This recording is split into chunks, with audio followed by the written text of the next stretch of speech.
Hello, this is Alan Fogelquist. What follows is a report on the Peruvian presidential elections, the candidates and their programs, and the electoral results. In April and June 2026, Peru held one of the most consequential and closely contested presidential elections in its recent history. The result?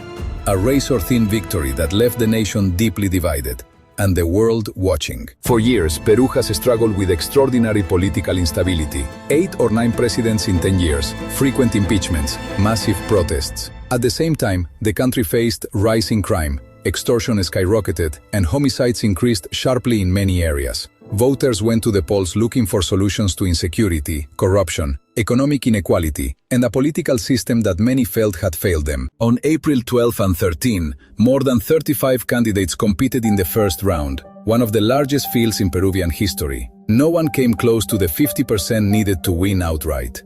Keiko Fujimori of the right-wing Popular Force Party finished first with about 17.2% of the vote.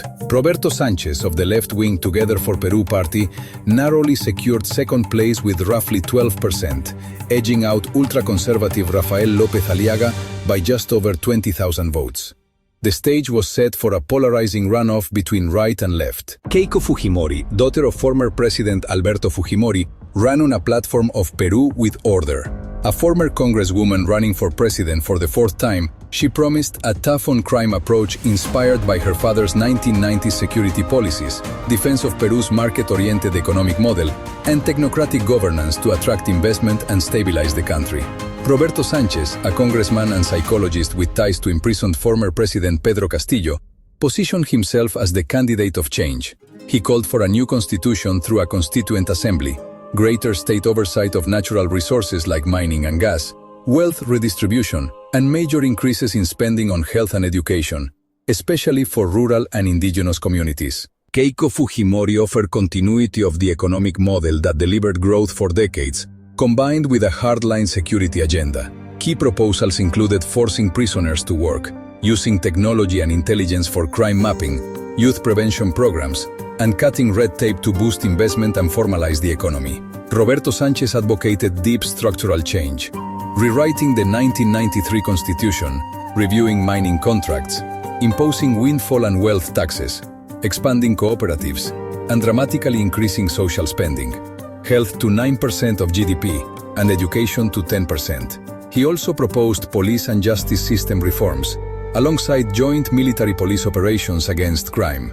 The contest highlighted Peru's deep divides between urban and rural areas, coastal and highland regions, and those who benefited from the current economic model versus those who felt left behind. On June 7th, Peruvians returned to the polls for the runoff. Early counting showed Roberto Sanchez leading in domestic votes, but as overseas ballots, which strongly favored Keiko Fujimori, were tallied, the lead flipped. After weeks of painstaking counting and legal challenges, the final results were stunningly close. Keiko Fujimori, 50.13%, 9,223,396 votes. Roberto Sanchez, 49.87%, 9,173,755 votes. Fujimori won by fewer than 50,000 votes out of more than 18 million cast. Electoral authorities declared her the winner in late June, with official certification expected around July 3. Roberto Sanchez contested aspects of the count, particularly the overseas vote process, and initially refused to recognize the results, announcing legal challenges.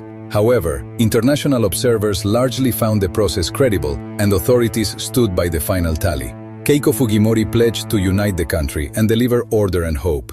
Her party gained significant seats in the newly restored bicameral Congress, giving her important blocking power in the Senate. Keiko Fujimori will be sworn in on July 28, 2026. She inherits a deeply polarized nation, a serious security crisis, and high expectations for stability. Her challenge will be to govern for all Peruvians, proving that the market model can deliver greater inclusion while addressing crime effectively, without deepening divisions. Peru's 2026 election showed both the strength of its democracy, peaceful voting despite tensions, and the depth of its fractures. The narrow margin is a reminder that nearly half the country wants a very different direction. As Peru turns the page on another turbulent chapter, one question remains: Can its new leadership bridge the divides and deliver the security, prosperity, and unity that voters so clearly crave? Thank you for watching this overview of Peru's 2026 presidential election.